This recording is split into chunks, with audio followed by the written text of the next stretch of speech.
Assalamualaikum warahmatullahi wabarakatuh. Perkenalkan, kami dari kelompok 2 proyek pengantar pendidikan dengan materi analisis konsep dasar pendidikan di Indonesia dan tantangan pendidikan di Indonesia dengan beranggotakan saya sendiri, Tria Oktaviani dengan NIM 1032500014. Dengan saya Yulita Alfi Insani dengan NIM 10325516. Dengan saya Putri Oktariani dengan nomor NIM 1023500013. Dengan saya Nasila Imelda dengan nomor NIM 1032500027. Dan saya Rizka Rahmadani dengan nomor NIM 10325000. Selanjutnya kami akan menyampaikan materi yang telah kami diskusikan. Aliran satu yang dipilih yaitu idealisme dan yang kedua yang dipilih realisme. Tujuan pendidikan menurut aliran satu idealisme mengembangkan potensi manusia secara utuh, baik secara intelektual, spiritual maupun moral. Idealisme meningkatkan pengembangan moral dan spiritual. Tujuan pendidikan menurut aliran realisme memprestasikan peserta didik untuk menghadapi dunia nyata dengan fokus pada kenyataan objek. Pandangan aliran satu idealisme tentang peserta didik. Peserta didik dipandang memiliki potensi spiritual dan moral yang perlu dikembangkan melalui bimbingan untuk mencapai ide atau gagasan yang kekal. Selanjutnya, pandangan aliran 2 tentang peserta didik. Peserta didik dipandang secara organisme yang dapat memahami dunia fisik melalui pengalaman sensorik dan observasi. Yang ketujuh, metode pendidikan dalam aliran idealisme. Metode pendidikan berpusat pada nilai-nilai moral dan etika. Selanjutnya, metode pendidikan dalam aliran realisme. Metode pendidikan bersifat praktis dan berorientasi pada dunia nyata, melibatkan pengajaran pada objek observasi dan pengalaman langsung. Pandangan paling menonjol antara idealisme dan realisme terletak pada sumber realitas dan fokusnya. Idealisme percaya realitas sejati ada di pikiran, ide, atau roh, mendapatkan nilai spiritual dan moral. Realisme meyakini realisme ada di dunia fisik objektif dan menekankan fakta empiris, pengalaman langsung, serta hal-hal material. Singkatnya, idealisme melihat dunia lewat lensa konsep dan nilai, sementara realistis melihatnya lewat fakta dan pengalaman nyata. Yang kedua ialah deskripsikan kompetensi utama yang harus dimiliki guru profesional dan mengilustrasikan melalui contoh di kelas. Maksudnya adalah kompetensi utama yang dimiliki guru itu meliputi yang pertama, penguasaan materi, di mana guru harus memiliki pengetahuan yang mendalam tentang materi yang diajarkan. Tujuan dari penguasaan materi ialah untuk menunjukkan kemampuan dalam memahami dan menjelaskan konsep dasar dalam suatu pembelajaran. Contohnya, baiklah anak-anak, sel merupakan bagian terkecil dari makhluk hidup. Kemampuan mengajar, di mana guru harus dapat menyampaikan materi dengan jelas dan efektif. Di mana dengan tujuan untuk menunjukkan kemampuan dalam menyampaikan materi dengan efektif dan membuat siswa terlibat aktif dalam pembelajaran di dalam kelas. Contohnya, kemampuan mengelola kelas, di mana guru harus dapat mengelola kelas dengan baik, menciptakan lingkungan belajar yang kondusif dengan memiliki tujuan untuk menunjukkan kemampuan dalam mengatur kelas dengan baik dan menciptakan lingkungan belajar yang kondusif. Contohnya, baiklah anak-anak, selagi ibu menjelaskan, diharapkan kalian dapat mendengarkan pembelajaran kita pada hari ini dengan baik ya. Selanjutnya adalah kemampuan berkomunikasi, yang dimana guru harus dapat berkomunikasi dengan siswa, orang tua, dan rekan kerja dengan efektif. Di mana kemampuan berkomunikasi ini bertujuan untuk menunjukkan kemampuan seorang guru dalam berkomunikasi dengan siswa dengan bahasa yang jelas dan mudah dipahami. Contohnya, baiklah anak-anak, dari penjelasan ibu tadi, di sini ibu mengizinkan kalian boleh untuk bertanya, mungkin ada yang belum paham, dipersilakan kepada anak-anak. Baiklah Putri, apa yang ditanyakan? Gimana pengaruh gadget pada di era sekarang? Ya, pertanyaan yang luar biasa. Di sini Ibu akan menjawab pertanyaan dari Putri ya. Baiklah, selanjutnya ialah kemampuan evaluasi, di mana guru harus dapat mengevaluasi hasil belajar siswa dan memberikan umpan balik yang konstruktif. Di sini tujuannya untuk menunjukkan kemampuan seorang guru dalam mengevaluasi pemahaman siswa dan memberikan umpan balik yang konstruktif. Contohnya, baiklah anak-anak, dari hasil materi yang disampaikan, di sini Ibu memiliki tugas kelompok, yang dimana nanti kalian membuat susunan struktur sel dalam membentuk sebuah karton dan nanti bisa dikumpulkan dengan Ibu. Dalam hasil kumpulan itu, nanti kita akan mengevaluasi hasil kalian itu sama-sama. Mengkaji tantangan pendidikan di Indonesia pada era digital serta merumuskan alternatif solusinya, yang dimana tantangan pendidikan di Indonesia pada era digital sangat kompleks dan beragam. Tantangan pendidikan di era digital yang pertama ialah kesenjangan akses teknologi, yang dimana tidak semua siswa memiliki akses yang sama, terutama di daerah terpencil. Lalu, kurangnya keterampilan teknologi, di mana guru dan siswa belum sepenuhnya siap dalam menggunakan teknologi.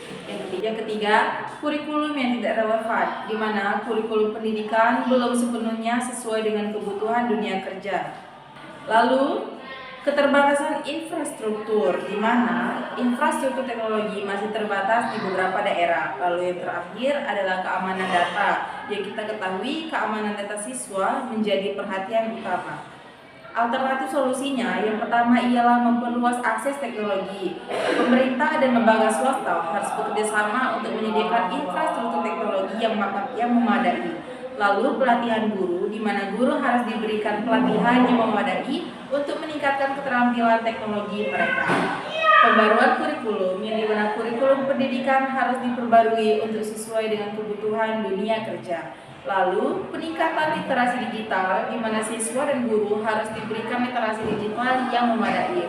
Terakhir, ialah keamanan data. Pemerintah dan lembaga pendidikan harus memastikan keamanan data siswa. Dengan mengatasi tantangan-tantangan ini, kita dapat meningkatkan kualitas pendidikan di Indonesia dan mempersiapkan generasi muda untuk menghadapi era digital. 3. Membandingkan 3 jalur pendidikan formal, non-formal, informal, beserta contoh implementasinya. Pendidikan formal, non-formal, dan informal memiliki perbedaan dalam hal struktur, tujuan, dan implementasi. Berikut perbandingan ketiga jalur pendidikan tersebut. Yang pertama ialah pendidikan formal, di mana kita mengetahui pendidikan yang diselenggarakan di sekolah dengan kurikulum yang terstruktur dan terorganisasi, memiliki tujuan meningkatkan pengetahuan, keterampilan, dan sikap siswa untuk mencapai tujuan pendidikan nasional. Contoh implementasinya biasanya seperti sekolah dasar, sekolah menengah pertama, sekolah menengah atas, dan sampai perguruan tinggi. Yang kedua ialah pendidikan non-formal, di mana pendidikan yang diselenggarakan di luar sekolah dengan tujuan meningkatkan keterampilan dan pengetahuan masyarakat, memiliki tujuan meningkatkan keterampilan dan pengetahuan masyarakat untuk meningkatkan kualitas hidup. Contohnya seperti kursus bahasa Inggris, kursus komputer, pelatihan kerja, serta pendidikan orang dewasa. Yang ketiga ialah pendidikan informal, di mana pendidikan yang terjadi dalam kehidupan sehari-hari tanpa struktur formal, memiliki tujuan meningkatkan pengetahuan dan keterampilan melalui pengalaman hidup. Contoh implementasinya ialah belajar dari keluarga dan masyarakat, belajar dari pengalaman kerja, belajar dari media sosial dan internet, dan belajar dari kegiatan ekstrakurikuler. Tujuan pendidikan nasional berdasarkan Undang-Undang Diknas Nomor 20 Tahun 2003 Pasal 3, yaitu mengembangkan potensi peserta didik menjadi insan beriman, bertakwa, berakhlak mulia, sehat, berilmu, cakap, kreatif, mandiri, serta warga negara demokrasi yang bertanggung jawab, yang bermakna membentuk manusia utuh, berkarakter kuat, dan kompeten untuk kemajuan bangsa. Makna tujuan pendidikan nasional bagi peserta didik. Makna dari tujuan tersebut adalah membangun peserta didik agar berkembang secara menyeluruh atau holistik, bukan hanya cerdas secara akademis, tetapi juga memiliki yang pertama, spiritual dan moral atau beriman, bertakwa, berakhlak mulia, memiliki landasan agama, mengendalikan diri, dan budi pekerti luhur. Yang kedua, intelektual, berilmu dan cakap, memiliki pengetahuan, kemampuan berpikir kritis, dan keterampilan yang relevan. Yang ketiga, keterampilan hidup, kreatif, mandiri, yang mampu berpikir inovatif, memecahkan masalah dan bertanggung jawab atas diri sendiri. Yang keempat, kewarganegaraan, demokratis, bertanggung jawab, memahami hak dan kewajiban cinta tanah air, serta berkontribusi positif bagi masyarakat. Keterkaitan dan kurikulum saat ini, contohnya pada kurikulum Merdeka. Kurikulum saat ini, terutama kurikulum Merdeka, secara langsung mengimplementasikan tujuan tersebut. Yang pertama, mengembangkan karakter melalui profil pelajar Pancasila, beriman, bertakwa, berakhlak mulia, berkeanekaan global, bergotong royong, mandiri, bernalar kritis, kreatif, yang sejalan dengan akhlak mulia, mandiri, dan demokratis. Yang kedua, pembelajaran aktif dan mandiri, mendorong student contract learning, di mana peserta didik menjadi subjek aktif, bukan objek pasif. Didukung konsep pembelajaran sepanjang hayat. Contoh penerapan, yang pertama kurikulum, pembelajaran berbasis proyek atau project based learning untuk menumbuhkan kreativitas dan kerjasama.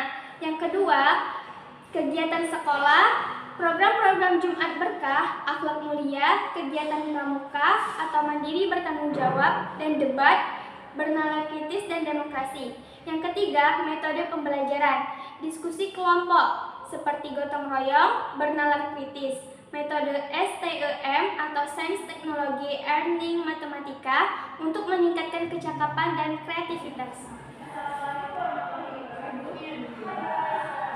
Dispertasi pendidikan di Indonesia. 1. Faktor penyebab ketimpangan pendidikan antara kota dan desa. Ketimpangan pendidikan di Indonesia antara daerah, kota, dan desa disebabkan oleh beberapa faktor utama yang saling terkait dan tidak dapat diterima. Berikut uraian berdasarkan aspek tersebut. 1. Akses geografis dan infrastruktur. Sekolah di desa sering terletak jauh dari pemukiman siswa dengan jalan rusak atau minim transportasi umum. Sedangkan di kota, akses lebih mudah dengan transportasi umum yang memadai. 2. Fasilitas sekolah. Sekolah di desa umumnya kekurangan fasilitas dasar seperti listrik yang kurang stabil, internet, perpustakaan, laboratorium, atau ruang kelas yang memadai. Sementara sekolah kota dilengkapi dengan teknologi modern dan sarana olahraga. 3. Faktor ekonomi. Orang tua di desa yang memiliki pendapatan rendah sehingga sulit membiayai pendidikan tambahan seperti buku, seragam, atau transportasi. Di kota, keluarga lebih mampu mendukung pendidikan anak. 4. Sumber daya manusia. Seperti guru di desa sering kurang dalam jumlah, kurang terlatih, atau memiliki beban kerja tinggi karena harus mengajar di beberapa sekolah. Sedangkan di kota, guru lebih banyak berkualifikasi dan mendapatkan pelatihan rutin. Faktor lainnya yang mempengaruhi adalah kurangnya dukungan pemerintah lokal seperti anggaran pendidikan yang terbatas di desa, serta perbedaan kualitas kurikulum dan program pendidikan yang belum merata. Faktor-faktor ini diperkuat oleh data Kementerian Pendidikan dan Kebudayaan Kemendikbud yang menunjukkan pada tahun 2022 tingkat partisipasi sekolah di desa lebih rendah sekitar 85% dibandingkan kota 95% dengan pendapatan terbesar di daerah terpencil. Dari 2. Dampak terhadap peserta didik. Ketimpangan ini berdampak negatif pada siswa di desa, baik secara akademik, sosial, maupun psikologi, yang pada akhirnya mempengaruhi masa depan mereka. Dampak utama meliputi 1. Prestasi akademik rendah. Siswa desa sering mendapatkan pendidikan berkualitas rendah, sehingga nilai ujian nasional atau hasil belajar lebih buruk. Misalnya, data PISA 2018 menunjukkan skor literasi siswa Indonesia di bawah rata-rata global dengan representasi lebih luas di daerah pedesaan. Tingkat putus sekolah tinggi. Banyak siswa desa berhenti sekolah dini karena faktor ekonomi atau akses. Dengan angka putus sekolah mencapai 10-15%, solusi realistis untuk mengurangi disparitas. Untuk mengatasi disparitas, diperlukan pendekatan multimedis yang melibatkan inovasi, teknologi, kemitraan, dan kebijakan lokal. Berikut solusi yang realistis dapat diimplementasikan. 1. Inovasi pendidikan. Perkenalan model pendidikan inklusif seperti sekolah satu atap atau program pembelajaran jarak jauh e-learning untuk siswa terpencil dengan kurikulum yang disesuaikan dengan konteks lokal. 2. Pemanfaatan teknologi. Perluasan akses internet melalui program seperti Indonesia Pintar atau broadband satelit untuk menyediakan materi digital. Aplikasi seperti Ruang Guru atau platform Kemendikbud dapat digunakan untuk mempelajari interaktif, mengurangi ketergantungan pada guru fisik. 4. Kemitraan publik swasta. Kolaborasi dengan perusahaan teknologi misalnya Google atau Microsoft untuk donasi perangkat dan pelatihan guru. LSM seperti Yayasan Pendidikan Indonesia dapat membantu pembangunan fasilitas sekolah di desa. 5. Kebijakan lokal. Meningkatkan alokasi dana seperti DAK untuk pendidikan desa dengan fokus pada perkuatan guru lokal dan program beasiswa. Kebijakan seperti sekolah ramah anak di tingkat kabupaten dapat memastikan fasilitas dasar tersedia sambil menjaga implementasi melalui audit rutin. Didukung oleh inisiatif pemerintah seperti Merdeka Belajar yang telah menunjukkan hasil positif di berbagai daerah. Implementasi bertahap dengan evaluasi berefektif mengurangi disparitas dalam 5-10 tahun. Abad ke-21 disebut sebagai abad pengetahuan, abad ekonomi berbasis pengetahuan, abad teknologi informasi, globalisasi, revolusi industri 4.0, dan sebagainya. Pada abad ini, terjadi perubahan yang sangat cepat dan sulit diprediksi dalam segala aspek kehidupan meliputi bidang ekonomi, transportasi, teknologi, komunikasi, informasi, dan lain-lain. Perubahan yang berlangsung sangat cepat ini dapat memberikan peluang jika dapat dimanfaatkan dengan baik, tetapi juga dapat menjadi bencana jika tidak diantisipasi secara sistematis, terstruktur, dan terukur. Semua keterampilan yang diperlukan oleh seseorang agar berhasil menghadapi tantangan kehidupan yang semakin kompleks dan penuh dengan ketidakpastian, serta agar berhasil dalam hidup dan karir di dunia kerja merupakan keterampilan abad ke-21. Seseorang tidak memiliki keterampilan ini sejak lahir, melainkan keterampilan ini diperoleh dari proses latihan, belajar, atau pengalaman. Beberapa keterampilan abad ke-21 yang harus dimiliki oleh setiap siswa adalah sebagai berikut.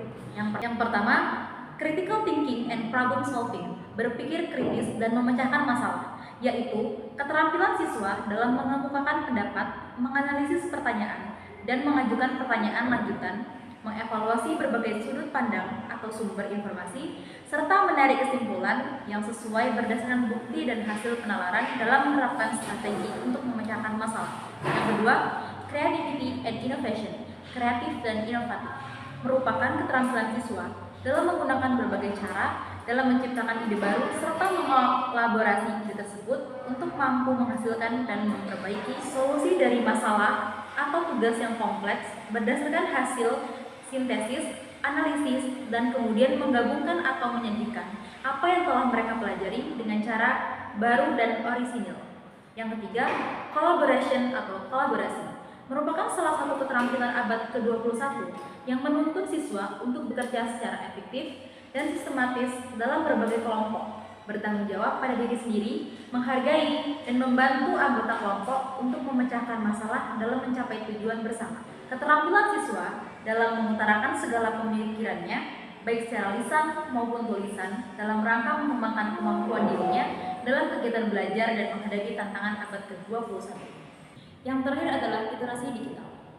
Literasi digital semakin penting terutama dalam dunia pendidikan. Guru, siswa, dan orang tua harus memiliki pemahaman tentang bagaimana teknologi bisa digunakan secara tepat untuk mendukung proses belajar, bukan sekedar hiburan.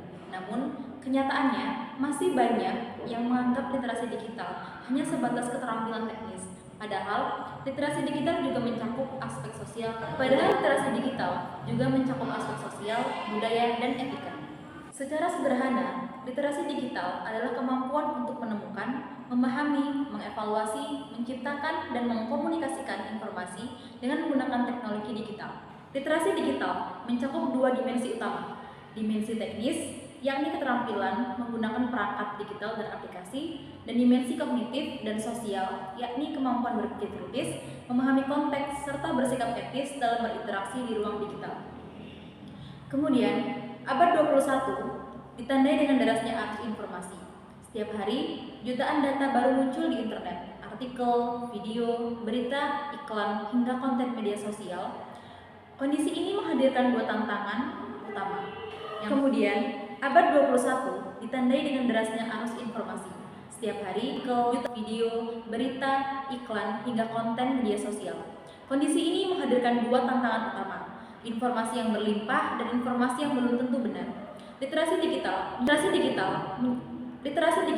menjadi penting karena 4 alasan. Pertama, untuk melawan misinformasi dan hoax. Anak muda dan masyarakat sering terpapar berita palsu. Tanpa literasi digital, mereka rentan percaya pada informasi yang salah. Kedua, meningkatkan keterampilan belajar. Siswa dengan literasi digital mampu mencari sumber belajar alternatif, memanfaatkan aplikasi pembelajaran, dan mengembangkan keterampilan mandiri. Ketiga, mempersiapkan dunia kerja. Era revolusi industri 4.0 menuntut pekerja memiliki keterampilan digital, mulai dari kolaborasi online, penggunaan data, hingga komunikasi virtual.